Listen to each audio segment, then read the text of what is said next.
આજે અવડી મોટી સંખ્યામાં જ્યારે માનવીનો મેળો ભરાણો હોય ને ત્યારે મને એક પ્રસંગ બહુ યાદ આવે છે. ઈ આજે તમને કહી દઉં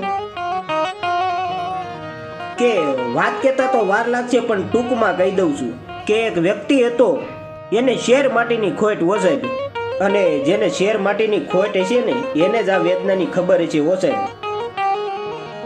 એમ કહેવાય કે એ વ્યક્તિ એક મંદિર બાકી નહીં રાખ્યું હોય, એક મઢ બાકી નહીં રાખ્યું હોય કે એ અહીંયા માનતા પૂરી કરવા નહીં ગયો હોય.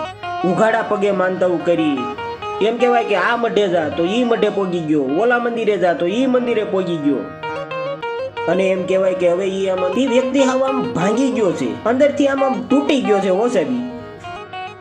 પછી છેલ્લે એણે એક જ નિર્ણય કર્યો કે જ્યાં સુધી મારા ઘરે ઘોડિયું ન બંધાય ને ત્યાં સુધી અન્ન જળ ત્યાગ કરું છું સાહેબ. વિચાર કરો મિત્રો, સંતાન માટે એક માવતર હું કરે છે. હે એમ કહેવાય કે આ વ્યક્તિએ અન્ન જળ ત્યાગ કરી દીધા હો.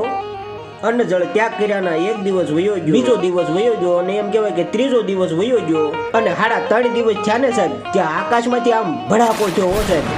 આમ વીજળીના ચમકારે ભગવાન પ્રગટ થઈ ગયા છે ઓલેની સામે. અને આ વ્યક્તિ આમ જેમ ઝાકળિયો પૂરો પડે ને એમ ભગવાનના શરણોમાં પડી ગયા. હે પ્રભુ, હે મારા નાથ, તમે આવી ગયા. ત્યારે ભગવાને 2 બાવડા પકડીને મોલાને ઊભો કર્યો છે અને કીધું કે હા ગાંડા, હું આવી ગયો છું. બોલ, તારે સંતાન જ જોઈએ છે ને? કે હા પ્રભુ, મારે એક સંતાન જ જોઈએ છે.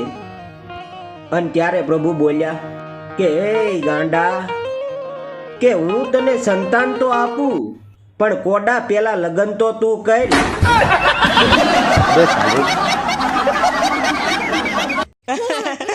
આવી રીતે થયું. બોલ, ઉપર ફોન આવ્યો, મારા પપ્પાનો છે. હા પપ્પા. ના બહાર આવ્યો તો ભાઈ બનારે. ના ભાઈ બને છે પણ તમે ખોટો શક કર્યા કરો છો. લ્યો વાત કરો. हाँ अंकल नमस्ते।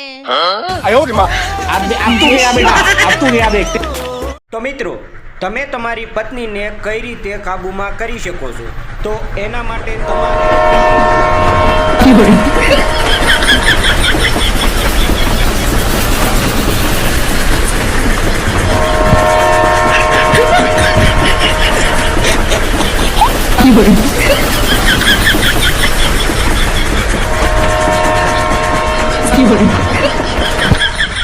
આ રીતે તમે તમારી પત્નીને કાબૂમાં કરી શકો છો.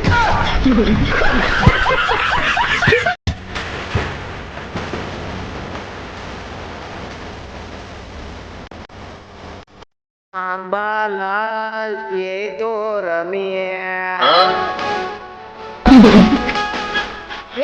ઓરે રમતા બીક લાગે છે.